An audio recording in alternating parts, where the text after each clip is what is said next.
आज पॉडकास्ट की हिस्ट्री में हम कुछ अलग कर रहे हैं क्योंकि ये इंट्रो मैं रिकॉर्ड कर रही हूँ पॉडकास्ट खत्म होने के बाद। मैं आपको कहना चाहती हूँ कि आपको ये पॉडकास्ट सुनना चाहिए, देखना चाहिए, आपकी ज़िंदगी बदल जाएगी इस पॉडकास्ट को देखकर। अतुल अवस्थी सर हैं मेरे साथ सामने हॉट सीट पर, और जो इन्होंने मुझे बातें बताई हैं, फिर चाहे आप एक स्टूडेंट हैं, फिर चाहे आप एक टीचर हैं, चाहे आप एक नॉर्मल इंसान हैं, कुछ भी हैं, ज़िंदगी के बारे में बहुत कुछ सीख जाओगे। मेहनत करना सीख जाओगे, मोटिवेटेड होना सीख जाओगे, सक्सेसफुल होना सीख जाओगे, और कुछ नहीं तो परिश्रम करना सीख जाओगे। तो फटाफट आइए देखते हैं क्या ऐसा खास कहा अतुल अवस्थी सर ने इस पॉडकास्ट में। उस दिन मेरी आंख में आंसू आ गया कि इतना दिया मेरे सरकार ने मुझको जितनी मेरी औकात नहीं, करम है उस दाता का वरना मुझ में तो कोई बात नहीं। तो फिर मैंने जब शुरुआत की तो मैंने एक कॉन्सेप्ट निकाला जिसे कहते हैं CCC, connect, convey, then convince. तो बात तो आप में खूब है। तो मैंने बच्चों का जुनून आपके लिए और इतना प्यार तो मैंने खुद अपनी आंखों से देखा है। मैं उनके लिए इसलिए परफेक्ट बैठ जाता हूँ क्योंकि मैं एक ऐसा स्टूडेंट रहा हूँ, एक एवरेज स्टूडेंट रहा हूँ जिसका पढ़ने में मन नहीं लगता था। हाँ। कि एक ऐसा इंसिडेंट मेरे साथ हुआ था प्रयागराज कि मेरी गाड़ी खड़ी रही और सारे बच्चे वहां तक 2.5 घंटे वेट करते रहे उस गाड़ी के पास कि अतुल सर अगर गाड़ी खड़ी है तो यहीं पे आएंगे। क्या लगता है आपको सर, मतलब कि आप क्या करते हैं ऐसा जिससे बच्चे इतने प्यार में पड़ जाते हैं आपसे, आपके दीवाने हो जाते हैं? क्या बोलते हो आप? इसीलिए मैं कोशिश करता हूँ बाइलिंगुअल होने की, इसीलिए मैं कोशिश करता हूँ कि मैं बहुत प्रोफेशनल लैंग्वेज ना पढ़ूं। अगर मैं बहुत प्रोफेशनल लैंग्वेज पढ़ाऊंगा तो बच्चा मेरे से डिस्कनेक्ट होता है। कब तक का ये शरीर है? जब तक का मैं चाहती हूँ। आप 80 साल 85 साल की किराए के मकान पे लीज पे आए हो आप इस दुनिया में, तो ये 80 साल में टशन पाल लो। इस 80 साल में इस जो लीज पे आपको ये मकान, ये शरीर मिला है, इस पे आपको जो करना है कर लो। लेकिन एक बात अतुल अवस्थी की जरूर याद रखिएगा कि जब ये व्यक्ति का समय अच्छा चल रहा है, बहुत अच्छा समय में हो, तो उसे बहुत औकात में रहना चाहिए। बुरे समय में आप थोड़ा इधर उधर हो जाइए तो चल जाएगा, कोई दिक्कत नहीं, गलतियां भगवान माफ कर देता है। लेकिन जब आपका समय अच्छा चल रहा हो तो आप बहुत औकात में रहिएगा। क्योंकि लोग कहते हैं कि जैसे हमारा समय अच्छा चल रहा है और मैं इस समय किसी का कुछ बुरा करूं तो उस समय मुझे एहसास नहीं होता, और बात क्या होती है, देखा आ गया ना समझ में। लेकिन जब मेरे साथ बुरा होता है और हम ऐसे गर्दन ऊपर करके भगवान से पूछते हैं कि मैंने किसी का क्या बिगाड़ा था, तो भगवान दिखता नहीं है लेकिन ऊपर से मुस्कुराता है कि जब तुम किसी का बिगाड़ रहे थे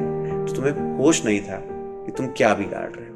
आज इनके साथ मैं यहाँ पर बैठी हूँ, इनसे मैंने कहा कि मुझे ज़रा ये बता दीजिए आपने कितने सब्जेक्ट पढ़ा रखे हैं, थोड़ा इंट्रो मेरा बेहतर हो जाएगा।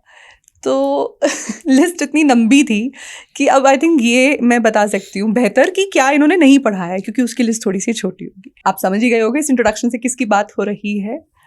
अतुल अवस्थी सर, क्या हाल चाल है? बहुत बढ़िया। कैसा लगा ये छोटा सा फनी सा इंट्रोडक्शन?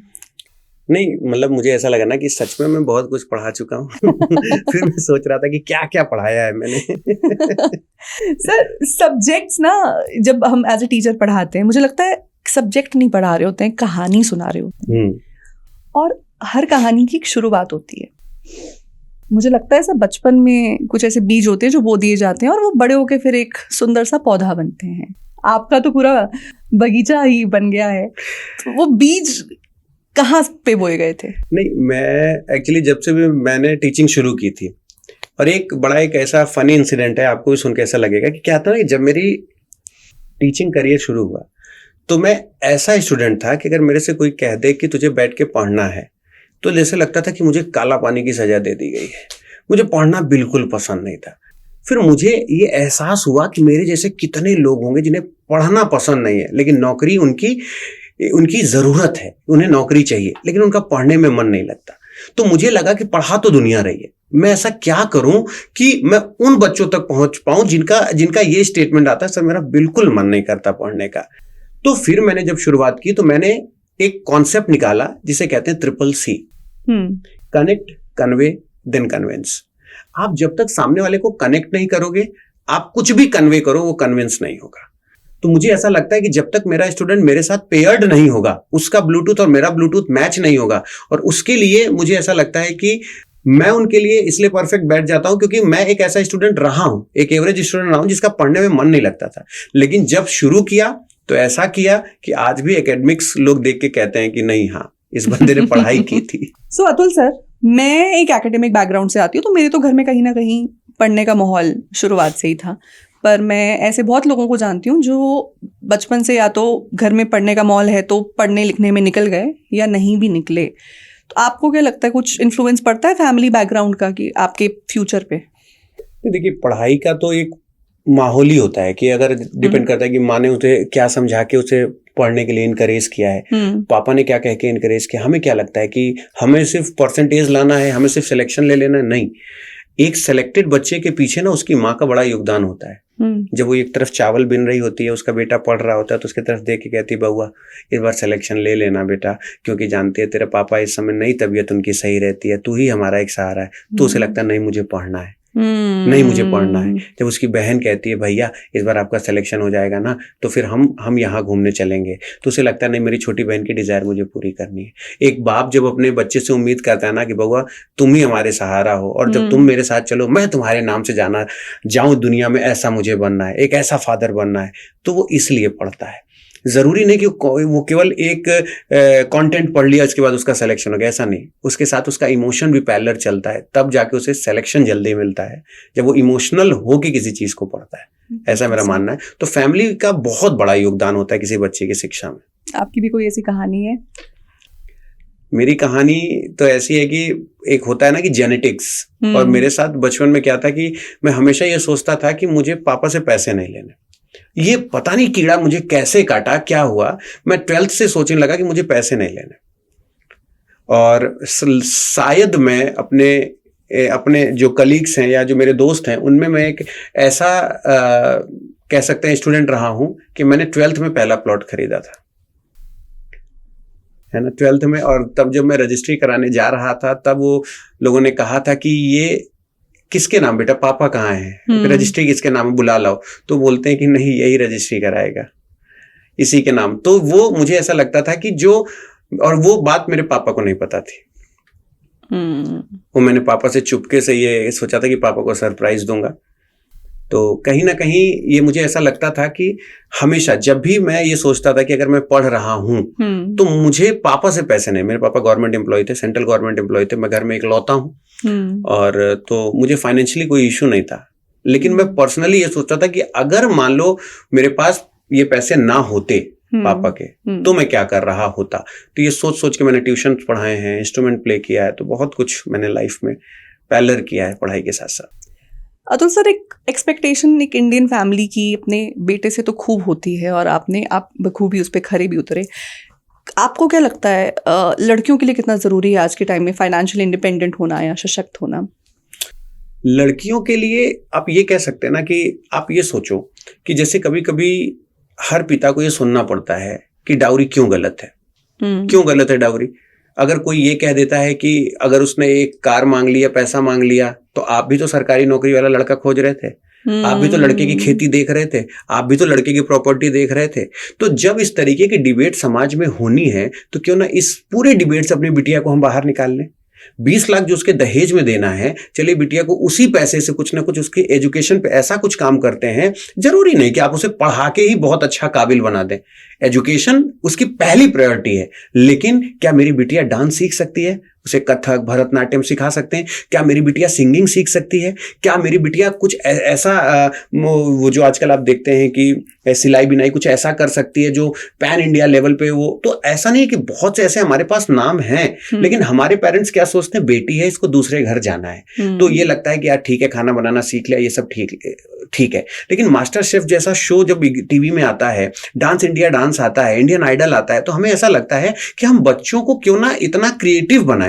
इतने फील्ड हैं कि उन्हें एजुकेटेड करना है, उन्हें एजुकेशन दिलाना है, लेकिन हमें यह जरूर पता होना चाहिए कि बच्चों को हम काबिल बना दें। अगर वो काबिल बनेंगे तो आपको किसी के सामने हाथ फैलाने की जरूरत नहीं है कि मेरी बेटी से शादी कर लो, मुझे बेटी के लिए। जब मेरा एक सपना है, लड़कियां जब तक ऐसे स्वाइप ना करें, पापा ये पसंद नहीं है, इसकी नाक नहीं अच्छी है, पापा मुझे ये सपना है कि लड़कियों के साथ ऐसा होना चाहिए कि वो इतनी काबिल बन जाएं कि वो बताएं पापा मुझे किससे शादी करनी है, कौन मेरे लायक है और कौन नहीं है। बहुत बहुत सही बात कही आपने। मैं अपनी ज़िंदगी का अगर सच बताऊं तो 2 मोमेंट्स मेरे लिए बहुत ही एम्पावरिंग और बहुत ही लिबरेटिंग थे। एक जब खुद कमाना शुरू किया और दूसरा जब ड्राइविंग सीखी कि या तो स्कूटी और उसके बाद जब गाड़ी सीखी कि किसी पे डिपेंडेंट नहीं होना है, अब मैं खुद कहीं आना जाना है वो कर सकती हूँ। अच्छा, गाड़ी से याद आया, आपका एक मैंने प्रोमो देखा था जिसमें आप गाड़ी से उतर रहे थे। ड्राइविंग का शौक होता है कुछ लोगों को, आपको किस चीज का शौक है लाइफ में? मुझे वैसे तो गाड़ियों का शौक है, गाड़ियों और बाइक्स का भी। हाँ, वो तो बहुत तगड़ा शौक है। बाइक और गाड़ी में अगर बोले कि 2 व्हीलर या 4 व्हीलर, क्या चूज करोगे? मुझे 2 व्हीलर ज्यादा पसंद है। और मेरे पास, मैंने आपको बताया कि जब मैंने पढ़ाना शुरू किया था तो सबसे पहले मैंने अपनी सबसे पहली इच्छा यही पूरी की थी, मैंने अपनी एक रॉयल एनफील्ड ली थी 350। और वो आज भी जब मैं ऑफलाइन पढ़ाता था तो गॉड ग्रेस ऐसा रहा है मेरा ऑरा कि जैसे बच्चे मुझे बहुत प्यार करते थे। मतलब एक वो क्यों था, कैसे था, ये मैं नहीं जानता, लेकिन बच्चे बहुत, मेरी गाड़ी का नंबर बच्चे पहचानते थे। अच्छा। इवन एक बार मैं मॉल में गया था और मेरी पार्किंग में गाड़ी खड़ी थी, वहां पे ये था कि, और सोचिए बच्चों की दीवानगी इस स्तर पे थी, मुझे मॉल में 2.5 घंटे लग गए और लड़के वहां पे कम से कम 20-25 लड़के खड़े थे कि सर की गाड़ी खड़ी है तो सर आएंगे जरूर, और वहां मुझसे मिलने के लिए खड़े थे। तो अभी, और गाड़ी का नंबर भी मेरा कुछ ऐसा है कि जो मेरी कार है वो 1818 उसका नंबर है। अच्छा। और जो मेरा रॉयल एनफील्ड है तो उसमें क्या था, बच्चे उसे पहचानते हैं कि हाँ अतुल अवस्थी हैं। तो वो बच्चों की जो दीवानगी है ना, तब लगता है कि नहीं, मुझे बहुत दिल से पढ़ाना है, क्योंकि ये लोग बहुत ब्लाइंड, इतनी मोहब्बत करते हैं ये कि आप कहीं पे भी जाइए तो बहुत प्यार मिलता है। तो मेरे हिसाब से मुझे बाइक का तो खैर बहुत शौक है, और बाइक से मुझे अचानक ये याद आ गया कि एक ऐसा इंसिडेंट मेरे साथ हुआ था प्रयागराज में। क्या? कि मेरी गाड़ी खड़ी रही और सारे बच्चे वहां तक 2.5 घंटे वेट करते रहे उस गाड़ी के पास कि अतुल सर अगर गाड़ी खड़ी है तो यहीं पे आएंगे। उस दिन मेरी आंख में आंसू आ गया कि इतना दिया मेरे सरकार ने मुझको जितनी मेरी औकात नहीं, करम है उस दाता का, वरना मुझ में तो कोई बात नहीं। तो बात तो आप में खूब है। तो मैंने बच्चों का जुनून आपके लिए और इतना प्यार तो मैंने खुद अपनी आंखों से देखा है। क्या लगता है आपको सर, मतलब कि आप क्या करते हैं ऐसा जिससे बच्चे इतने प्यार में पड़ जाते हैं आपसे, आपके दीवाने हो जाते हैं? क्या बोलते हो आप ऐसा? एक्चुअली क्या होता है कि आपने कभी देखा होगा कि जो जेन्युइन एक लव, जो बॉयज एंड गर्ल्स के बीच में जो मोहब्बत होती है, जो हमने आज तक हीर रांझा और जूलियट सीजर, ये जूलियट और रोमियो जूलियट जो हमने पढ़ा है, आपने हमेशा देखा होगा कि प्यार या मोहब्बत चेहरे से नहीं होती, लोगों को नेचर पसंद आता है। और नेचर कहते हैं ना, वो आपने गाना सुना, आप बैठ मेरे पास तुझे देखता रहूं, तो वो उसी को देखेगा जो उसके साथ जिसकी वाइब मैच हो रही है। और शायद हम लोग यूट्यूब पे भी ऐसा पढ़ाते हैं कि सर आपका लेक्चर कब होगा, हम आपको देखते रहे, हम आपसे पढ़े, हमारा सिलेक्शन हो गया। तो शायद अगर हम अपने बच्चों को हर तरीके, क्योंकि एक टीचर के अंदर हर तरीके का रस होता है, और अगर हम अपने बच्चों को पढ़ा रहे हैं और वो हमारी तरफ ये एक देखते हैं कि अतुल सर हमें पढ़ा रहे हैं और अतुल सर की चीज मुझे समझ में आती है, इसीलिए मैं कोशिश करता हूँ बाइलिंगुअल होने की, इसीलिए मैं कोशिश करता हूँ कि मैं बहुत प्रोफेशनल लैंग्वेज ना पढ़ाऊं। अगर मैं बहुत प्रोफेशनल लैंग्वेज पढ़ाऊंगा तो बच्चा मेरे से डिस्कनेक्ट होता है, और अगर आप बच्चे के लैंग्वेज में उसे पढ़ाते हैं, उसके साथ आप घुल मिल जाते हैं, तो उसे लगता है कि नहीं ये तो मेरा वाला टीचर है। और जब किसी को मेरा वाला फीलिंग आती है ना कि ये तो मेरा वाला है, तो फिर वो दुनिया से अलग होता है। कभी कभी आप देखते हैं ना कि कोई किसी के प्यार में इतना अंधा हो जाता है, वो इस हद तक गुजर जाता है जिसके बारे में आप सोच नहीं सकते। वो गलती उसकी नहीं है। वो एक आपने लाइन सुनी होगी कि लगन जो तुमसे लगा बैठे, जो होगा देखा जाएगा। करो डिनाय, कितना करोगे, कितना मुझे छोड़ोगे, कितना छोड़ोगे। मैं अच्छा नहीं दिखता ना, मैं पर्सनैलिटी से अच्छा नहीं हूं ना, लेकिन मेरा नेचर इतना अच्छा होगा कि आप मेरे पीछे रहोगे, और जिस दिन ये चीजें मुकम्मल होंगी उस दिन आपको याद आएगा कि कोई तो था मेरे साथ। और यही टीचिंग है। आपको कोई देखने वाला नहीं, आपके, हम लोग कहाँ किसी को देखते हैं, हम किसी को सुन नहीं सकते, हम सिर्फ मैसेज की वाइब पहचानते हैं कि बच्चा आज क्लास में कितना एंजॉय कर रहा है। और अगर जहां हमें वाइब कमजोर लगती है तो हमें लगता है कि नहीं आज थोड़ा सा बच्चे, तो हमें ऐसा लगता है कि बच्चों को हम इस तरीके से ट्रीट करें कि तुमको कहीं पे भी जाना है, समय होगा तो तुम्हें याद मेरी आएगी।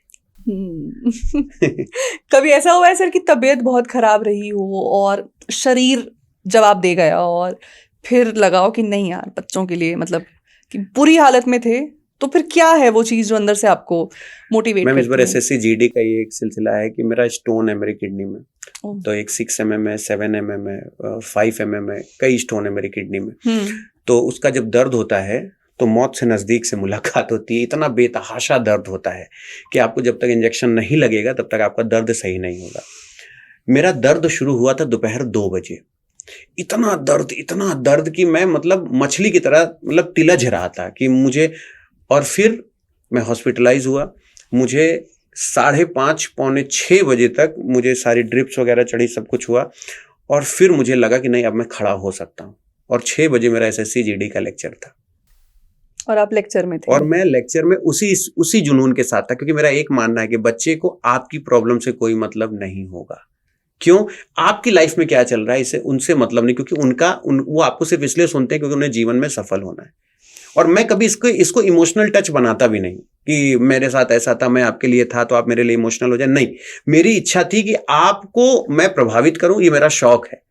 जैसे कभी कभी आपने देखा होगा कि हर माँ बाप का शौक ये होता है कि मैंने तुम्हें इतने नाजों से पाला है और आज तुम बुढ़ापे में मेरे साथ ऐसा कर रहे हो। आपने नाजों से नहीं पाला है। कभी कभी जब माँ बाप ये सोच लें कि मेरा शौक था कि मेरा बेटा हो, और वो सारी चीजें मैंने उसके लिए इसलिए की क्योंकि वो मेरा शौक था, अब वो मेरे लिए क्या करेगा क्या नहीं करेगा ये उसकी परवरिश पर निर्भर करता है। तो सेम इसी तरीके से जब वो दर्द मेरे हो रहा था, और फिर मैं 6 बजे के बाद, फिर उस समय 2 लेक्चर होते हैं मेरे SSC GD में, हिंदी के और रीजनिंग के, और उस समय लगभग 25,000 बच्चे लाइव थे रीजनिंग में, और लगभग 25,000 1 घंटे के बाद तुरंत बच्चे लाइव थे हिंदी में। तो वो दर्द मुझे आज भी याद है कि हॉस्पिटलाइज रहना और बेतहाशा दर्द सहना, मछली की तरह मैं अस्पताल में तिलझ रहा था। और जब मैं बेड से उठा तो डॉक्टर ने कहा कि 2-3 दिन आराम करना, खूब पानी पीना, और इससे तुम्हें काफी रिलैक्स होगा। मैंने कहा मेरी क्लास है 6 बजे। तो ऐसा ये तो मुझे जाके एक बार सेशन खुद भी देखना पड़ेगा। देखेंगे हम सब लोग, लिंक लगा देना भाई इसके नीचे। ठीक है सर। मुझे बच्चे जब पूछते हैं मैम कि पढ़ने में मन नहीं लग रहा, स्ट्रेस हो रहा है, तो एक चीज़ मैं जो हमेशा समझाती हूँ कि जब भी पढ़ाई का वक्त चल रहा है, एग्जाम्स का वक्त चल रहा है, कुछ ना कुछ दिन में ऐसा करते रहो जो तुम्हें खुशी देता है, कि जो पढ़ाई से हटके है, तुम्हारे काम से हटके, और जो तुम्हें खुशी दे रहा है, जो तुम्हें इंसान बनाता है, जो तुम्हें जिंदा रखता है। आपको क्या जिंदा रखता है? मुझे जिंदा रखता है मेरी म्यूजिक। मैं पहले म्यूजिक करता था। मैं आपको बताऊं 12th में जब मैं पढ़ता था तो लोग आजकल कहते हैं ना कि सर आपने गरीबी देखी नहीं है, आपने प्रॉब्लम्स देखी नहीं है। मैं वो गरीबी में ना रहते हुए भी मैंने उसे महसूस किया। मैम एक्चुअली मैं नॉनवेज नहीं खाता, और जिन छोटू दादा के यहाँ मैं सीखने जाता था वो थोड़ा सा नॉनवेज खाते थे। तो शुरू में, तब बचपना था, तब इतना ज्यादा समझ नहीं हुआ करती थी, तो ये होता था कि नॉनवेज खाते हैं, मुझे उनके यहाँ कुछ नहीं खाना। अब तो जब बड़े हुए तो पता चला ऐसा क्या है, बाहर रहना है तो ठीक है। ये बात मैं आपको उस समय की बता रहा हूँ जब मैं स्कूल के समय इंस्ट्रूमेंट बजाना सीखता था। तो मेरे घर से जो दादा का घर था वो 22-23 किलोमीटर के आसपास था। तो जब मैं वहां से निकलता था तो 2-3 पराठे बच्चों के टिफिन में दिए जाते थे। सुबह 8 बजे का निकला हुआ, 1 बजे मैं वहां से 22 किलोमीटर साइकिल चला के जाता था, फिर वहां से लगभग 33 किलोमीटर लौट कर घर आता था उस 2 पराठे में, सिर्फ इसलिए क्योंकि मुझे म्यूजिक सीखना था। और मेरे लाइफ का सिर्फ एक बहुत बड़ा प्रॉब्लम है मेरे साथ, बहुत बड़ी, अब मैं इसे प्रॉब्लम ही अब समझने लगा हूं कि मैं एवरेज बन के नहीं रह सकता। अगर कोई ये सोच लेना कि हाँ ठीक है, एक बंदा है, पढ़ा रहा है और उसे सैलरी मिल रही है, जॉब कर रहा है, मैं जिंदा ही नहीं रह सकता। मुझे इस एज में बीपी की समस्या है।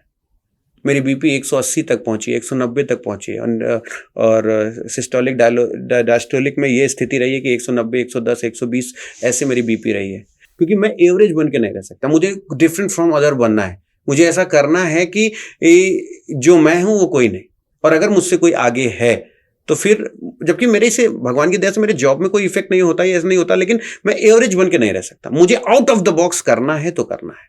और शायद यही है जो मुझे आज यहाँ तक लेकर आया। आज देश दुनिया जहान मुझे जानता है, और शायद मुझे ऐसा लगता है कि कभी कभी इसका मुझे खामियाजा भी भुगतना पड़ता है। अपनी कोलेस्ट्रॉल बढ़ जाएगा, बीपी बढ़ जाएगी, और इस एज में जब डॉक्टर के पास जाते हैं बोलते तेरी उम्र ही क्या है, ऐसा क्या करते हो तुम लोग, तो कभी कभी जवाब नहीं दे पाते। एक कोट कहता है, कह रहे हैं, genius is to know when to stop. But कहीं ना कहीं बहुत सारी बायोग्राफीज को पढ़ के, जीवनियों को देख के, सक्सेस स्टोरीज को देखकर मुझे जो लगता है वो ये है कि genius is to know when not to stop. लगे रहो, लगे रहो, लगे रहो। जब थॉमस एल्वा एडिसन का बल्ब नहीं बन रहा था तो कितनी बार वो उसी में ही लगे रहे। साइंटिस्ट कितने कितने साल एक ही एक्सपेरिमेंट के पीछे लगे रहते हैं।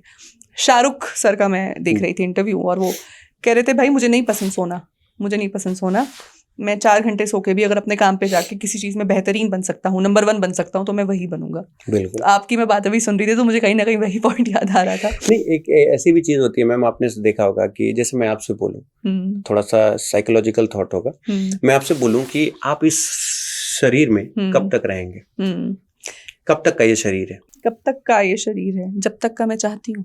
भाई लगभग आप कुछ देखिए, अगर मैं आपसे पूछूं, एक मैं आपको एक हाइपोथेटिकल सिचुएशन शायद हो सकती है आपके लिए हो, मेरी बियर्ड और ये मेरी मूंछ मेरे कब आई थी, मैं बता सकता हूँ क्या आपको? नहीं, अचानक से एक दिन आईना देखा और लगा कि अरे मेरी बियर्ड आने लगी है, अरे मेरी तो ये मूंछ है, ये मेरे कंट्रोल में नहीं है। मैं इसको रोक के दिखाऊं? ये भी यार आपके बाल बड़े हो रहे हैं, आप इसे रोक के दिखाइए। और आपके साथ अगर चेहरे पे आपके कभी कोई पिंपल हो गया, आप उसे रोक के दिखाइए, आप नहीं रोक सकते उसको, है ना? वो आएगा, फिर आप उसको देखोगे कि नहीं ये हाँ ये क्या हुआ, क्यों हुआ, कैसे हुआ। वैसे जो आपकी शरीर है ना मैम, आप 80 साल 85 साल के किराए के मकान पे, लीज पे आए हो आप इस दुनिया में। और इस दुनिया में अगर आपको लीज पे रहना है, फिर हम इस चीज पे ये परेशान होते हैं कि सर मैं डिप्रेशन में चला गया। इसमें भी बीच में लोग मकान छोड़ देते हैं, फांसी लगा लिए, जहर खा लिए। अरे वो लीज का मकान है, खाली करना ही है। तो जब तक खुदा ने मकान दिया, इसमें मिजाज से रहो, खुश रहो, always be happy and enjoy every moment of your life. हमेशा खुश रहो। अब ये कहते सर कहना आसान है, करना बहुत कठिन है। करना कठिन नहीं है, इसे डिपेंड ये करता है कि आप कितना खुश रहते हो अपनी चीजों में। और अगर आपकी खुशी इस चीज में है कि मेरे से कोई आगे नहीं निकलेगा, तो आप वो करो कि आपसे कोई आगे ना निकल पाए। आपकी खुशी इस चीज में है कि आज उसने मुझे ठुकराया ना, ठुकरा के मेरा प्यार मेरा इंतकाम देखेगी। तो मैं आईएएस इसलिए नहीं बना, आईएएस इसलिए नहीं बना कि मुझे उसे मुझे बहुत अच्छा पद लगता है, मुझे उसको जवाब देना था। तो ये 80 साल में टशन पाल लो। इस 80 साल में इस जो लीज पे आपको ये मकान, ये शरीर मिला है, इस पे आपको जो करना है कर लो। लेकिन एक बात अतुल अवस्थी की जरूर याद रखिएगा कि जब ये व्यक्ति का समय अच्छा चल रहा हो, बहुत अच्छे समय में हो, तो उसे बहुत औकात में रहना चाहिए। बुरे समय में आप थोड़ा इधर उधर हो जाइए तो चल जाएगा, कोई दिक्कत नहीं, गलतियां भगवान माफ कर देता है। लेकिन जब आपका समय अच्छा चल रहा हो तो आप बहुत औकात में रहिएगा। क्योंकि लोग कहते हैं कि जैसे हमारा समय अच्छा चल रहा है और मैं इस समय किसी का कुछ बुरा करूं, तो उस समय मुझे एहसास नहीं होता। और बात क्या होती है, देखा आ गया ना सारे समझ में। लेकिन जब मेरे साथ बुरा होता है और हम ऐसे गर्दन ऊपर करके भगवान से पूछते हैं कि मैंने किसी का क्या बिगाड़ा था, तो भगवान दिखता नहीं है, लेकिन वो ऊपर से मुस्कुराता है कि जब तुम किसी का बिगाड़ रहे थे तो तुम्हें होश नहीं था कि तुम क्या बिगाड़ रहे हो। इसलिए मेरे पिताजी हमेशा कहते हैं कि जब आप अच्छे समय में हो तो कोशिश करिए कि आप इतने डाउन टू अर्थ रहिए कि लोगों को एहसास ही ना हो कि ये इतना अच्छा आदमी, इतना बड़ा आदमी ऐसा है। तो शायद ये लर्निंग का पहला स्टेप होता है। बिल्कुल बिल्कुल सर, इतने लाखों बच्चों को आपने पढ़ा दिया है, तो मैं 2 वर्ड्स आपके सामने रखूंगी, आपने बताना है कि सक्सेस का क्या फॉर्मूला है। मोटिवेशन या डिसिप्लिन? मैं मोटिवेशन एक ना कैटलिस्ट होता है। कैटलिस्ट आप समझते हैं, उत्प्रेरक, एक चल रही अभिक्रिया को तेज कर देता है। जैसे मोटिवेशन सिर्फ इतना काम करता है। डिसिप्लिन क्या होता है, ये जरूरत है। डिसिप्लिन के बिना आप कुछ नहीं कर सकते। लेकिन मोटिवेशन क्या है कि एक बहुत सिंपल सी चीजें चल रही है, उसमें एक ऐसे से पानी होता ना कि गर्म तवे में ऐसे तो वो एकदम बहुत तेजी से आवाज आ गई, है ना। तो ये होता है मोटिवेशन। मोटिवेशन आप उनके लिए जरूरी होता है ना जो डिसिप्लिन्ड हैं। और जो आप सोचिए ब्लैंकेट ओढ़ के, हाथ थोड़ा सा बाहर निकाल के, रिमोट पकड़ के, टीवी का चैनल बदल रहे हैं, एसी चल रही है, दिन भर सो रहे हैं, वो मोटिवेशन का क्या करेंगे? वो वैसे ही लोग बोलते हैं ना, इस पढ़ाई ने मुझे क्या क्या नहीं बना दिया, जब कुछ ना बना सकी मेरा तमाशा बना दिया। तो भाई जब आपको पढ़ने में आपका मन ही नहीं लगता है, जब आपको लगता है कि आपने कभी उस डिसिप्लिन को महसूस ही नहीं किया, क्योंकि बिना डिसिप्लिन की वजह से तो हम जानवर से अलग हैं। बिल्कुल। अगर डिसिप्लिन ना होता तो हमें और जानवर में क्या फर्क होता है? हमें पता है कि हमें क्या कब करना है, क्या नहीं करना है। तो मुझे ऐसा लगता है कि डिसिप्लिन तो मेन प्रायोरिटी है इंसान के लाइफ में, कि उसे और कितना बड़ा बनना है। और मोटिवेशन वो होता है कि आपने सुना है कि संघर्ष की कहानी का अगर शीर्षक सफलता ना हो तो उस संघर्ष की कहानी कोई पढ़ता नहीं है। सही बात। सबने अचार से रोटी खाई है, ऐसा नहीं है। सबने गरीबी में दिया में पढ़ा है, सबने लालटेन जलाया है। सबके पास जरूरी नहीं कि दोनों टाइम खाना मिलता हो। लेकिन आप क्यों कहानी सुना पा रहे हैं? क्योंकि आपने सफलता हासिल की है। तो यदि आपको अपने संघर्ष की कहानी को बहुत बड़ा बनाना है या उसकी वैल्यू करनी है, तो आपको सफल होना पड़ेगा। बिल्कुल। यहाँ पे अगेन शाहरुख का एक और कोट मुझे ध्यान में आता है। वो कहते हैं, become rich first and become philosopher later. You cannot be a poor man and then become a philosopher. बिल्कुल। देखो, अगर मैं आपसे ये पूछूं कि आपने कभी रिक्शे वाले को देखा होगा, उसके रिक्शे में पीछे चप्पल टंगी होती है। वो चप्पल क्यों टांगता है? कि बुरी नजर वाले तेरा मुंह काला। सही पूछो कि किसी का मन नहीं करता उसे रिक्शा चलाने का। उसने सिर्फ ये बोला है कि मेरी कमाई पे किसी की नजर ना लगे। लेकिन किसी नजर कोई किस पे लगाता है? जो उसको भव्य लगती हो, है ना। तो मर्सिडीज पे चप्पल टंगी होनी चाहिए ना। या तो मर्सिडीज पे चप्पल नहीं टंगी होती। हाँ, BMW पे चप्पल टंगी होनी चाहिए। क्यों नहीं टंगी होती? क्योंकि ये हमें ऐसा लगता है कि जब ये सारा खेल सोच का है हमारे घर में सिर्फ एक मंजिला मकान बनता है और हम मिट्टी की हांडी लगा देते हैं, बुरी नजर वाले तेरा मुंह काला। आपने देखा होगा नया मकान बन रहा होता है तो सबसे पहले मिट्टी की हांडी लग जाती है। एक गरीब आदमी का मकान बना है मुंबई में, क्या नाम है उस गरीब आदमी का, मुकेश अंबानी है ना। तो उस मुकेश अंबानी को आपने देखा होगा, उनके घर में कहीं हांडी टंगी देखी है आपने? इतने तो उनके एंटीलिया की इतनी फोटोज हैं, सब कुछ है, आपने कहीं हांडी टंगी देखी है? मैंने नीता जी को हाँ, तो ये भगवान से, लेकिन वो कभी भी ऐसा ना ऐसा, अब देखिए ये सारा खेल मैंने क्यों बोला, थॉट प्रोसेस का है। हमारी आपकी मम्मी अगर डायमंड नेकलेस पहनेगी, इवन मैं अपनी मम्मी की बात कर रहा हूँ, आप तो थोड़ा साउंड है और मैं अपनी बात करता हूँ, अगर हमारी मम्मी अगर मान लीजिए हीरे का हार पहन ले या कोई डायमंड नेकलेस पहन ले, तो मेरी मम्मी को हर दूसरी औरत गले में हाथ लगा के बोलेगी सही हीरे का है। बस आप झूठ बोल रहे हैं, सच में हीरे का है, क्योंकि उनको पता है कि हमारा लिविंग स्टैंडर्ड क्या है। और नीता अंबानी सड़क का अगर 150 रुपए का उठा के पहन ले तो भी लोग कहेंगे कम से कम 6 करोड़ का होगा। तो वैल्यू उस डायमंड की नहीं है, उस पहनने वाले व्यक्ति की है। तो मुझे ऐसा लगता है कि हमें अपनी पर्सनैलिटी पे फोकस करना चाहिए। तो हाफ पैंट पे भी एयरपोर्ट में घूमेंगे ना तो लोगों को लगेगा कि नहीं यार किसी कंपनी का सीईओ होगा। बिल्कुल सही सर, बिल्कुल सही बात कही। सोच की आपने बात कही, एक विनर की सोच और एक ऐसे बच्चे की सोच जो कुछ नहीं कर पा रहा है, उसमें क्या फर्क होता है और टीचर का क्या रोल है उस सोच में परिवर्तन लाने में? जब हम ऑफलाइन पढ़ाते थे तो हम पढ़ने वाले बच्चों पे कभी फोकस नहीं करते थे। अब जो लोग इस पॉडकास्ट को सुन रहे होंगे वो कहेंगे ये मास्टर क्या बोल रहा है। पढ़ने वाले बच्चे को कभी टीचर फोकस करना ही नहीं चाहिए। क्यों? क्योंकि वो रक्त पिपासु होता ही है, वो आपको छोड़ेगा ही नहीं। आप उसको डांट देंगे, मार देंगे, फिर वो आपके पास आ जाएगा, क्योंकि वो पढ़ता है, उसको जीवन में कुछ करना है। तो आप उसके लिए तो है ही, आप उसको तो बताएंगे ही। लेकिन सोचिए आप टीचर क्यों हैं? जिस बच्चे ने कभी सोचा ही नहीं मुझे नौकरी मिलेगी, वो भी नौकरी मुझे मिलेगी, अगर उसका सिलेक्शन हो गया तो आप उसके लिए भगवान से कम नहीं है। और अगर आप ऐसे बच्चों के कंधे पे हाथ रख के कहते हैं बच्चा होगा तो तुम्हारा सिलेक्शन, बताओ क्या नहीं समझ, उसके बगल बैठ जाओ, उसके कॉपी पे खुद सॉल्व करो, उसे खुद ही प्रूफ करो और फिर वो बोले अच्छा हाँ ये तो बहुत आसान था, है ना। तो कमजोर बच्चा कमजोर नहीं होता। अच्छा एक बात बताइए, इस पूरे रामचरितमानस का आपने नाम सुना? जी बिल्कुल। रामचरितमानस में अगर जामवंत जी ना होते तो आज ये रामचरितमानस की जो हम ग्रंथ की किताब देखते ये होती ही नहीं। हनुमान जी के पास में बहुत शक्तियां थी, हनुमान जी के पास बहुत शक्तियां थी, लेकिन जिंदगी में एक सही जामवंत चाहिए जो आपकी शक्तियों को याद दिला सके।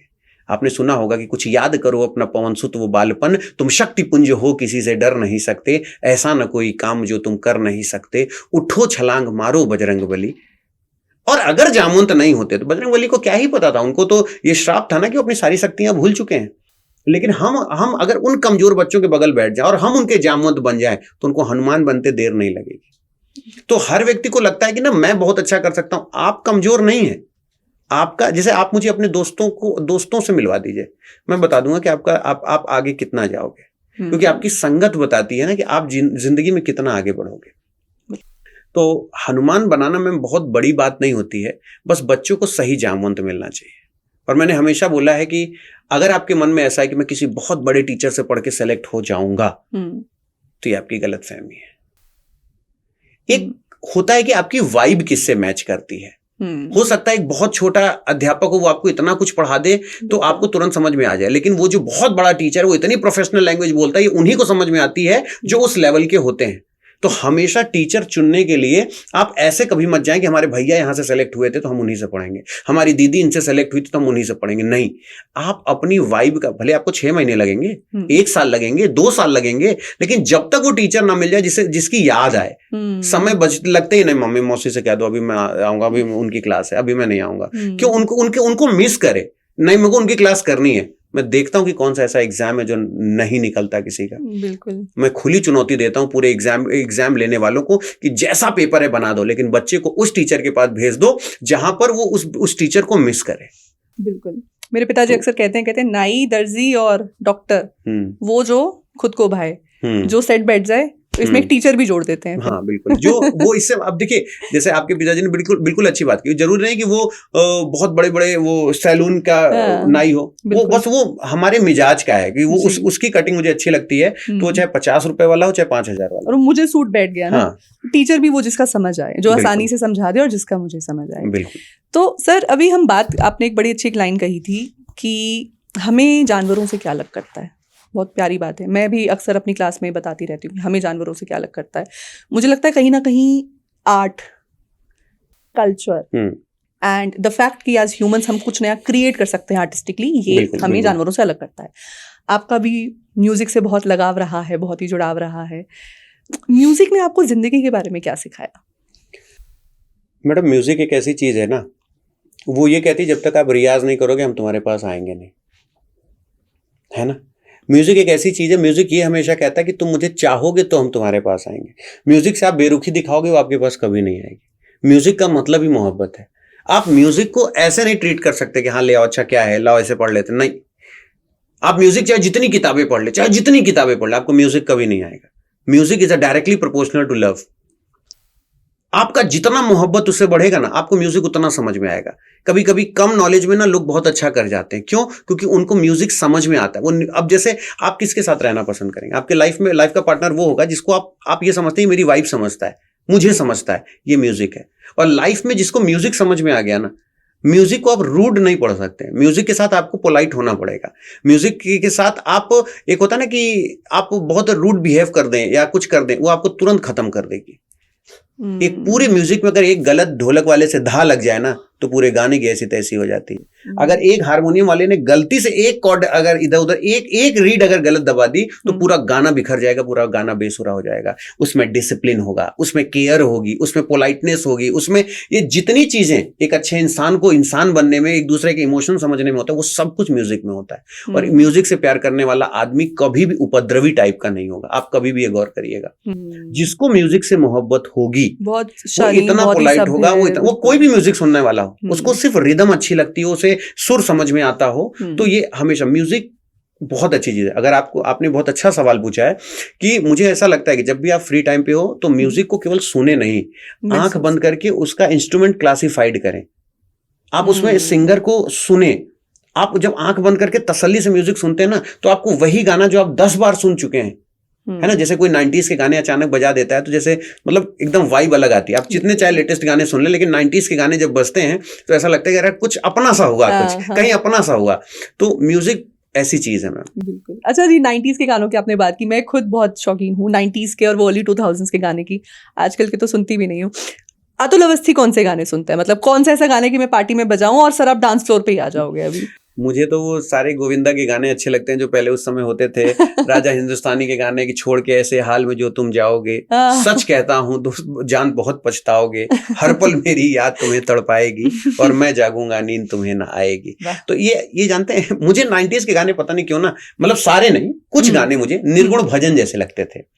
जैसे आप कभी ना कान्हा की तरफ देखिए और उससे आप कहिए कि छोड़ के ऐसे हाल में जो तुम जाओगे, सच कहता हूँ कान्हा बहुत पछताओगे। ये एक भक्त तुमसे अलग हो रहा है। आपने एक बड़ी अच्छी लाइन सुनी होगी कि मैंने मोहन को बुलाया है वो आता होगा, तुम भी आना मेरे घर आज तमाशा होगा। और वो भगवान को ललकारता है। मतलब हम ये चीजें ना, मैं एक चीज हमेशा बोलता हूँ कि जब आप इन सब चीजों को सुनते हैं ना तो आपका थॉट बहुत क्लियर होता है। जैसे एक भक्त ना भगवान से कह देता है नहीं आओगे ना दर्शन देने, नहीं आना ना मेरे पास, नहीं मिलना ना मुझसे, तो वो कहता है ठीक, पूरी दुनिया वालों को अपने घर बुलाता है, पूरे गांव वालों को सबको बुलाता है, आओ मेरे घर। और आज इसी कान्हा के भक्त का तमाशा होते पूरी दुनिया देखेगी और भगवान की तरफ उंगली करके कहता है कि मैंने मोहन को बुलाया है वो आता होगा और तुम भी आना मेरे घर आज तमाशा होगा। कि मैं अपना तमाशा खुद बनवाऊं। अगर तुझे लगता है कि मेरा तमाशा ना बने तो मुझे दर्शन दे। और मुझे तब के गाने 90s के गाने आप कभी भी महसूस करिएगा, ये प्यार मोहब्बत बहुत अच्छी चीज है, इसके बिना जिंदगी अधूरी है। लेकिन आप इसको कभी निर्गुण समझिएगा कि छोड़ के ऐसे हाल में जो तुम जाओगे, सच कहता हूं कान्हा बहुत पछताओगे और हर पल इस भक्त की याद तुम्हें सताएगी और मैं जागूंगा कान्हा नींद तुम्हें ना आएगी। तो मुझे ऐसा लगता है ना कि जिस समय के जो राइटर्स थे उस गाने का मतलब अगर आप अच्छे से समझें तो आपको बड़ा मजा आता है सुनने में। और इससे ना एक साइकोलॉजिकल थॉट भी बहुत अच्छा क्लियर होता है कि मैं एक गाने की लिरिक्स, और तब आप उस चीज को, जैसे आप ड्राइविंग कर रहे हैं, आपने एक ऐसा गाना लगा दिया और आप उसको सुनते चले जा रहे हैं, तो मुझे ऐसा लगता है कि 90s के गानों का कोई तोड़ नहीं है। अब के गाने तो मुझे समझ नहीं आता कि तेनू घोड़ी किन्ने चढ़ाया भूतनी के, अब इन सब गानों को मैं क्या ही इसको बोलूं कि निर्गुण है और क्या है। भगवान में विश्वास करते हैं आप? बहुत। क्या आपके भगवान आपके लिए क्या करते हैं? भगवान हमारे लिए सिर्फ थाली लगा के देते हैं, खाना खुद से होता है। भगवान कभी आपको थाली दे देंगे, लेकिन आपको खुद से तोड़ना पड़ेगा, खुद से डुबोना पड़ेगा, फिर से खाना पड़ेगा। टेस्ट समझ में नहीं आ रहा है तो सैलेड खाना पड़ेगा, अचार खाना पड़ेगा। ये सब कितने काम कर रहे हैं आप, लेकिन अब भगवान भी ये कर दे तो ऐसा नहीं। हमको लगता है भगवान हमारे लिए क्या कर रहा है। भगवान ने कभी कहा था कि मांगने ही आते हो, कभी मिलने भी आया करो, है ना, कि जब भी आते हो तो हमेशा मांगने ही आते हो, तो कभी मिलने भी आया करो।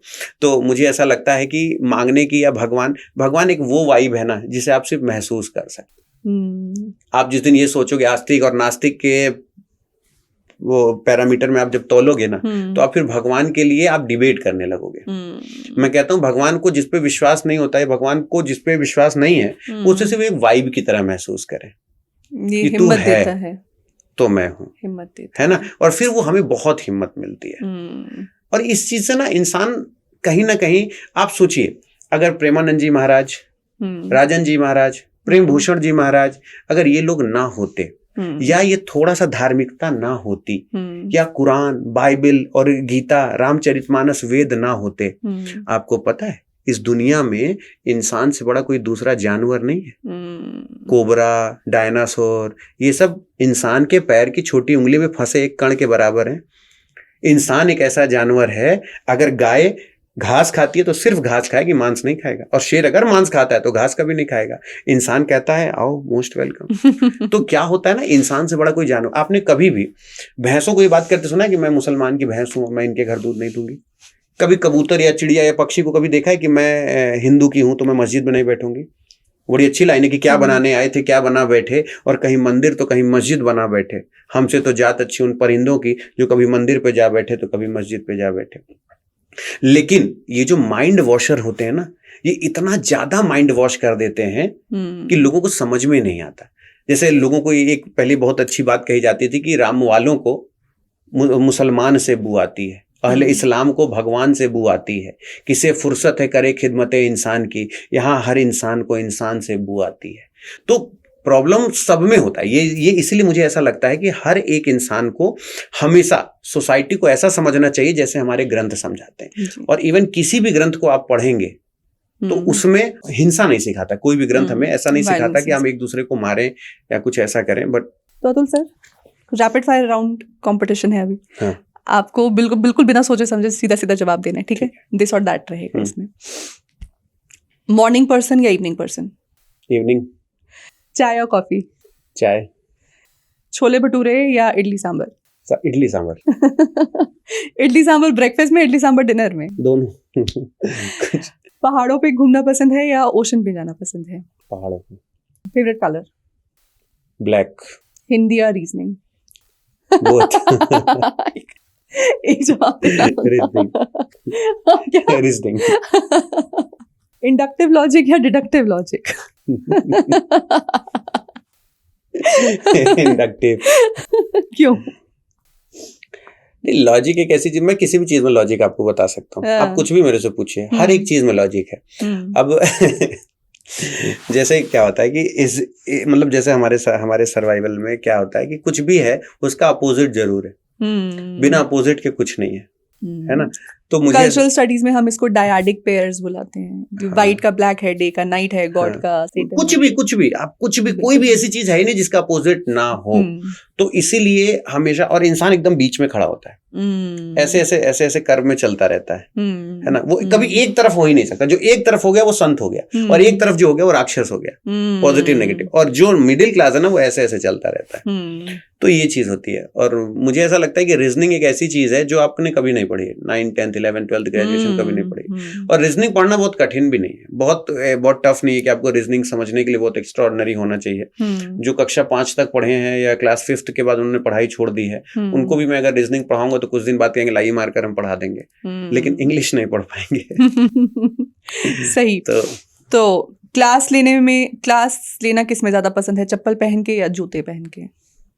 स्लीपर पे, सब चप्पल सही है। घर की शादी है, कोट पैंट या कुर्ता पजामा? कुर्ता पजामा। तो सर, एक इंसान में झलक दिखती है उसके परिवार की, खासकर उसके माँ बाप की, मुझे ऐसा लगता है, लेकिन कि भाई बहनों का भी बड़ा इंपॉर्टेंट इसमें रोल, पूरा परिवार ही आपका खैर मैटर करता है आपको बनाने में, वो जो आज आप हैं। और आप तो खैर बहुत ही कमाल हैं। सभी स्टूडेंट्स, सभी आप व्यूअर्स एग्री करेंगे इसी बात पे। तो मैं जानना चाहती हूँ आपके उस कमाल के परिवार के बारे में जिन्होंने आपको बनाया है। कौन कौन है परिवार में? परिवार में मेरे पापा जो कि अभी रिटायर हुए हैं, अभी 3-4 महीने हुए उनको रिटायरमेंट के। मेरी मम्मी है, वो हाउसवाइफ हैं, और मेरी बहन है, और मेरी बहन की शादी हो चुकी है। जो मेरे ब्रदर इन लॉ है वो एयरफोर्स में, और मेरी वाइफ है। और जैसा आपने कहा ना परिवार, आज मैं अगर इस जगह हूँ तो सिर्फ परिवार की बदौलत है। मेरी हर लेक्चर डिलीवरी में आपको मेरे पिताजी की झलक दिखेगी। कभी भी आप अगर मेरे पिताजी के साथ बैठेंगे तो आपको ये पता चलेगा कि अतुल इतना बोलते कैसे हैं, इतनी चीजें इनको मिलती कहाँ से। जैसे आप मेरे पापा से कभी भी कहिए कि मैं बहुत हार गई, मेरे को नहीं होता, मेरे से जिंदगी में अब नहीं हो रहा है, मैं क्या करूं, तो मेरे पापा कहते हैं कि ऐसा कुछ नहीं है। कहूँ रीछ पति सुन हनुमाना, काचुप सादी रहे हूं बलवाना, कवन सो काज कठिन जग माही, जो नहीं हो ही तात तुम पाही। सबको ऐसा लगता था कि मुझसे नहीं होगा, ये बड़ा इम्पॉसिबल था, इतना बड़ा समुद्र उधर जाना है, इंफॉर्मेशन लेके आनी है, नहीं हो सकता। लेकिन किया ना, तो कोशिश करना है। अब जैसे हमारे पिताजी हमें कहते हैं जब भी मंदिर जाओ तो एक लाइन, भले आपको नई चौपाई याद होती है, आप थोड़ा सा उससे डिस्ट्रैक्ट होते हैं, लेकिन 1-2 चौपाई आपको याद होनी चाहिए कि जय विधि हो ही नाथ हित मोरा, करो सो बेगी दास मैं तोरा। मतलब कि जब भी आप भगवान के सामने खड़े होइए तो आपको लगता है ना कि मैं क्या मांगू, और जब मंदिर से बाहर निकले अरे ये मांगना तो भूल ही गई थी, फिर से वापस मंदिर जाए। नहीं, भगवान के पास जब जाइए तो उनको सिर्फ एक चीज कहिए, कहीं पे भी जाइए, मस्जिद जाइए, मंदिर जाइए, गिरजाघर जाइए, गुरुद्वारा जाइए, कहीं भी जाइए, तो उनसे कहिए कि जय विधि हो ही नाथ हित मोरा, करहु सो बेगी दास मैं तोरा। कि प्रभु हम आपके दास हैं, ये हमारे चमड़े की जबान है, हम तो आपसे कुछ भी मांग लेते हैं, मेरे लिए जो अच्छा हो प्रभु वो करना, जहां मेरा मान सम्मान हो प्रभु वो करना। और बस एक चाहत है कि सीता राम चरण रति मोरे, अनुदिन बढ़ो अनुग्रह तोरे। कि प्रभु आपके चरणों के प्रति जो हमारा प्रेम है वो दिन पर दिन बढ़ता जाए। और बाकी, और मैं आपको एक चीज, मैं आपको सच बताऊं, मैंने ये चीज अपने परिवार से सीखी है कि अगर आप बहुत अच्छे टीचर बनना चाहते हैं ना, बहुत अच्छे, तो शायद ही आज के लोग इस चीज को कोरिलेट ना करें, लेकिन मेरे लाइफ में ये बहुत बड़ा इंपैक्ट होता है कि आप संतों को जरूर सुने। शायद आज के समय में जो ये जो प्रोफेशनल जो एरा है जहाँ पे लोग नहीं सुनते, और मुझे ऐसा लगता है आपको इतना कंटेंट मिलता है, इतना कंटेंट मिलता है कि आप बच्चों से इतना कनेक्शन बना सकते हैं। अब जैसे मैंने आपको लाइफ में बोला कि आज अतुल अवस्थी यहाँ पर है, तो शायद अब जैसे मेरी वाइफ है, वो मुझे बहुत सपोर्ट करती है, क्योंकि जिस तरीके से हमारा प्रोफाइल है आपको भी पता है, कोई टाइम नहीं है, कभी भी आना है, कभी भी जाना है, कितने दिन है, कितने दिन आउट ऑफ स्टेशन रहना है, कहाँ पे सेमिनार्स हैं, कहाँ है। तो अब इसमें आपको फैमिली सपोर्ट बहुत चाहिए। मैं ये कभी नहीं कहता कि आज जो कुछ किया मैं यहाँ तक पहुंचा, मैं यहाँ तक पहुंचा। मेरे परिवार के बिना मैं कुछ नहीं कर सकता। मेरे वाइफ का सपोर्ट ना हो, उसको भी कभी लगता है, आपको ये होगा कि मेरी नई शादी हुई थी, मैं कहीं उसे घुमाने नहीं ले गया। आज मेरी शादी को 3 साल लगभग होने को है, मैं आज तक उसको कभी कहीं नहीं ले गया, कहीं नहीं ले गया। इवन यहाँ पे भी गुड़गांव में होगी तो वो बहुत ज्यादा गई होगी, तो कभी 1-2 मूवी देखने गए तो गए, वरना कभी कहीं नहीं ले गया मैं। और शायद उस चीज का वो कभी रिग्रेट करती भी नहीं है कि ऐसा, हाँ ठीक है उनके पास टाइम नहीं था, वरना अगर वो कंप्लेन करने आ जाए, वो अपने पे आ जाए, तो शायद ना मैं ठीक से नौकरी कर पाऊंगा, ना परिवार संभाल पाऊंगा। पर कहते हैं ना, behind every successful man is a woman. बिल्कुल। पर इस बात को मैं अपने साथ चरितार्थ होते देखता हूँ जी। अच्छा, बचपन में कभी कुछ गलती हो जाती थी, कुछ टूट गया या किसी पेपर में कम मार्क्स आए, तो किसको बताने में ज्यादा डर लगता था, मम्मी को या पापा को? मेरे मार्क्स को लेके मैं बचपन में मार बहुत कम खाया हूँ। मार खाए किस बात पे है फिर? वो तो ऐसे ही मतलब कुछ ना कुछ गड़बड़, कभी टीवी खोल देता था पेचकस से कभी कहीं भाग जाता था। हाँ। तो अब जैसे मैं बचपन में था तो मेरे पिताजी हमेशा एक चीज पे विश्वास करते थे, उन्होंने कभी मुझे टोका नहीं। मैं बचपन में इतना दुबला था, अभी ये जो पर्सनैलिटी आप देख रही है तो थोड़ा सा जॉब के बाद बहुत मोटा हो गया हूँ, वेट काफी बढ़ गया है। लेकिन पहले मैं इतना दुबला था कि मेरे पापा ऐसे मेरे को बुलाते थे और ऐसे हाथ रखते थे, कहते मेरे लड़के का ये भर जाए, और मेरा लड़का बहुत, मेरी पसलियां आप उंगली से गिन सकते थे, मैं इतना दुबला पतला था, बहुत दुबला था मैं। तो मेरे पापा हमेशा परेशान रहते थे कि इसको किसी तरीके से तो मोटा करें, क्या करें। उनको सिर्फ एक चिंता सताए रहती थी, किसी तरीके से मोटा हो जाए। मेरे नाप के कोई कपड़े ही नहीं मिलते थे, मैं इतना दुबला पतला था। लेकिन अब उनका ये हाल है कि कुछ तो कम कर ले, इतना वेट हो गया है, अब कुछ तो कम कर ले। सही तो और अच्छा, बहन बड़ी है या छोटी है? बड़ी है। और रिश्ता कैसा है बहन के साथ? वो माइंड ब्लोइंग है, वो तो फ्रेंडशिप वाला या वो बड़ी दीदी वाला वो है? वो मम्मी पार्ट 2 है। उससे क्या होता है कि जैसे कुछ भी होता है वो हर चीज समझ लेती है। उससे जैसे ये कह दो कि ऐसी ऐसी चीज है, वो मेरे लिए कुछ भी सुन सकती है किसी से। अब जैसे मम्मी का मेरे प्रति ब्लाइंड, अगर आपको मेरे मम्मी से कुछ सुनना है, मतलब आपको डांट खानी है, आप कुछ मत कहिए मेरे बारे में, थोड़ी सी आप बुराई करके देखिए। नहीं, वो तो मैं आपके स्टूडेंट्स के सामने भी करके देख सकती हूँ, तब भी डांट खा लूंगी। मेरी माता जी का ऐसा स्वभाव है उनके लिए कि उनके लिए मैं सब कुछ हूँ। और वो पता नहीं उनके साथ ऐसा क्या है कि अगर वो कितने से कितना क्लोज रिलेशन हो, मेरे बारे में अगर किसी ने कुछ कहा तो समझ लीजिए उसने, मेरी मम्मी उस समय बाहुबली टाइप की, उनके तलवार को हाथ लगा दिया उसने। तो ऐसा है। और हम लोग भी मैम देखो इस परिवार से आते हैं ना, कि हमने हर एक वो छोटी छोटी बेसिक चीजें देखी। हमारे पापा एक छोटी सी गवर्नमेंट नौकरी में हम दोनों भाई बहनों को जैसे पढ़ाते थे।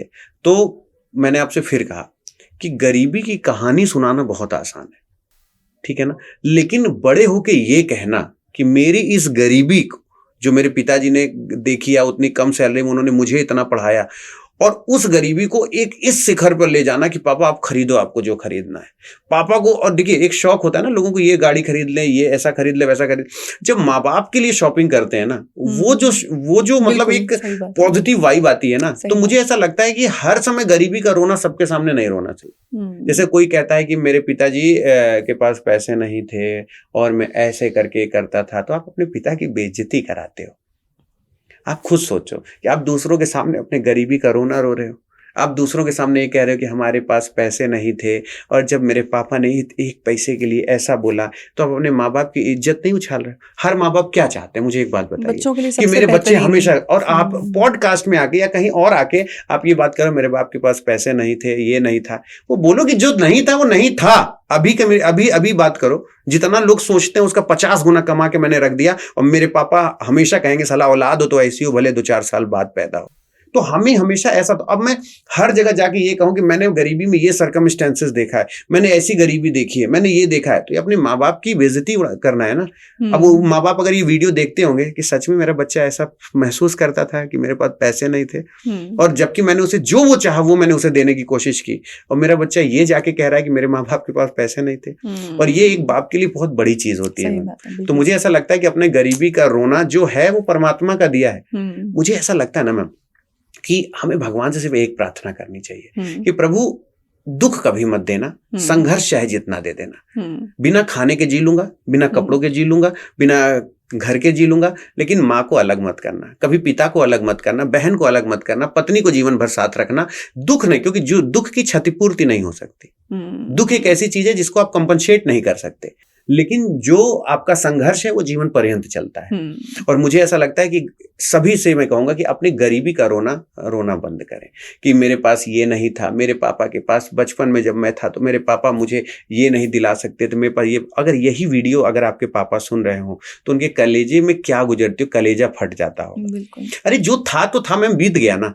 आज भगवान ने आपको इस काबिल बनाया, तब आप पॉडकास्ट में बैठे और आप अपनी सक्सेस स्टोरी सुना रहे। तो अब आप ये बताइए ना कि मेरे पापा ना ऐसे चलते हैं, मेरे पापा को कुर्ता पसंद है, मेरे पापा को ये पसंद है, तो शायद पापा भी ये देख उनका भी जो सीना होगा वो चौड़ा होगा। तो मुझे ऐसा लगता है कि बच्चों को इन चीजों से थोड़ा बचना चाहिए। जो है सो है, सबके साथ हम जीना सीख लेंगे, इसी का नाम जिंदगी है। बिल्कुल। जाते जाते एक आखिरी सवाल आपसे पूछना चाहती हूँ। आज आप एक बेटे हैं, एक भाई हैं, एक पति हैं, कल को आप एक फादर भी बनेंगे। बन गया हूँ, एक 8 महीने का बालक है मेरा। अच्छा, बधाई हो आपको बहुत बहुत। सर, बच्चा अभी तो बहुत छोटा है, खैर बहुत बहुत बधाई हो आपको फिर से। बच्चा भी बड़ा होगा, आई एम श्योर आप उसको बहुत कुछ अभी भी सुनाते होंगे, समझाते होंगे ना, सबकॉन्शियसली उसके माइंड में फिट हो जाए। जैसे जैसे बच्चा और बड़ा होता जाएगा वो एक नागरिक बनेगा, वो एक इंसान बनेगा, उसकी रिश्तेदारियां बनेंगी। आप दुनिया के लिए एक कैसा इंसान छोड़ के जाना चाहते हैं? जिसको समता और समानता में फर्क पता हो, इक्विटी एंड इक्वेलिटी के बीच डिफरेंस जानता हो। आपने देखा होगा ना कि एक समता और समानता दो चीजें होती है, इक्विटी एंड इक्वेलिटी। जी। ये क्या होता है कि जिसको जितनी जरूरत है अगर आप उसको उतनी चीज देंगे तो समता होता है। और जिसको सब एकदम आपने बराबर बांट दिया, आपने ये भी नहीं देखा कि इसको क्या जरूरत थी, बस ये सबको बराबर आना चाहिए, उसे इक्वेलिटी कहते हैं। और शायद मैं अपने बच्चे को यही सिखाऊंगा कि तुम्हें इक्विटी और इक्वेलिटी यानी समता और समानता के बीच डिफरेंस क्या है। मैं आपको और क्लियर करके बताता हूँ। जैसे एक पिता की दौलत है, एक पिता के 4 बच्चे हैं। उस पिता ने जब अपने प्रॉपर्टी का बंटवारा किया तो सबको बराबर भागों में बांट दिया। क्यों बांट दिया आपने? और शायद इसीलिए ये विवाद का कारण है हर एक घर का। जब उन लोगों को ये नहीं पता होता कि आपके 4 बच्चे हैं और पैसे से आपका बड़ा वाला पैसे से ज्यादा सामर्थ्य है, तो उससे छोटे वाले को आपको प्रॉपर्टी डिस्ट्रीब्यूशन के समय उसको ज्यादा देना चाहिए। और जो ज्यादा कैपेबल है तो उसको थोड़ा दे देंगे तो भी वो सर्वाइवल हो जाएगा उसका। और जिसको नीचे वाले को कम जरूरत है, अगर आप उसको और दे दे, मतलब जिसको ज्यादा जरूरत है आपने उसको दे दिया तो वो बराबर हो जाएगा। तो सीडीपी का ही एक टॉपिक है जिसे हम समता और समानता कहते हैं। समता वो चीज होती है कि जिसको जितनी जरूरत है, जब पिता उस चीज से डिस्ट्रीब्यूट करता है तो वो पिता कभी वृद्धाश्रम नहीं जाता है। और जब आज एक पिता को आप देखते हैं ना कि कोई अपने पास रखने को तैयार नहीं होता है, वो कहता है कि नहीं अब इतने दिन वहां जाइए, बागवान वाला रूल क्यों हो जाता है? क्योंकि वो समानता के आधार पर घर का बंटवारा करता है। और जब तक लोग इक्विटी और इक्वेलिटी के बीच डिफरेंस नहीं समझेंगे कि जिसको जितनी जरूरत है, अगर मेरा बेटा मुझे लगता है कि वो गेम्स में अच्छा है तो मैं फोर्स नहीं करूंगा कि तुम स्टडी करो। मेरा बच्चा अगर सिंगिंग में अच्छा है तो मैं ये नहीं कहूंगा कि नहीं तुम अगर नहीं पढ़ोगे तो तुम जीवन में बर्बाद हो जाओगे। मुझे बस उसको ये चाहिए कि तुम जब बड़े कोई बैठे हो तो बड़े छोटों का अदब अदाब हो, क्योंकि बा अदब बा नसीब, बे अदब बद नसीब। अगर आप बा अदब हैं तो बा नसीब हैं। बड़े छोटों का अदब अदाब आना चाहिए, उठने बैठने का सलीका पता होना चाहिए, सामाजिकता, नैतिकता, इन मूल्यों का पता होना चाहिए। कम पढ़ोगे मैं बर्दाश्त कर लूंगा, तुम बहुत पैसा कमाओगे, ये कई एग्जाम्पल्स हैं, लेकिन ये डिफरेंस जरूर पता होना चाहिए कि समता क्या होता है और समानता क्या होता है। तो ऐसा मुझे लगता है। और सोसाइटी को अगर जो इस निगाह से देखते हैं, उन लोगों को कभी मोहताज नहीं होना पड़ता किसी चीज का। अब आप एक बहुत बड़ा एग्जाम्पल हैं। मैं सारे व्यूवर्स को बताऊंगा कि ऐश्वर्या मैम एक ऐसी फैकल्टी हैं जिनके अगर लेक्चर आपका चल रहा होता है तो मैं आपको बता दूं, आपका एक फीडबैक ही है ये कि लोग कान से हेडफोन हटाना नहीं चाहते कि आप जब बोलते, क्योंकि आप ना अपने सब्जेक्ट में इतने पारंगत हो चुके हो। अब आपके पेरेंट्स अगर आपको किसी और तरफ लेके जाएं तो शायद आप वहां पर इतने कंपेटेबल नहीं हो पाएंगे जितना आप हैं। और अभी क्या होता है कि आप अपने काम को बड़ा बेहतरीन करते हैं। तो मुझे ऐसा लगता है कि हम सब वो एग्जाम्पल है कि हमारे माँ बाप ने हमें फोर्स नहीं किया। और हमें अपने आने वाली जनरेशन को, क्योंकि आज की जनरेशन तो किटी पार्टी के चक्कर में पर फंस गई है। माँ बाप किटी पार्टी में जाते हैं और bishop Johnson, bishop George, Mary Lucas, saint Mary, Delhi public school, Krishna international, और ये बच्चे यहाँ पढ़ेंगे। क्यों पढ़ेंगे? क्योंकि उनका बच्चा पढ़ रहा है। हमारे बच्चे के कैलिबर क्या है वो हम नहीं देखते। बस ये है कि हमको समाज में बोलना है, तो इसकी वजह से ये बच्चा बहुत ज्यादा झेलता है। बिल्कुल, तो ऐसा होता है। तो on that note, thank you so much Atul sir, मुझे बहुत ही अच्छा लगा।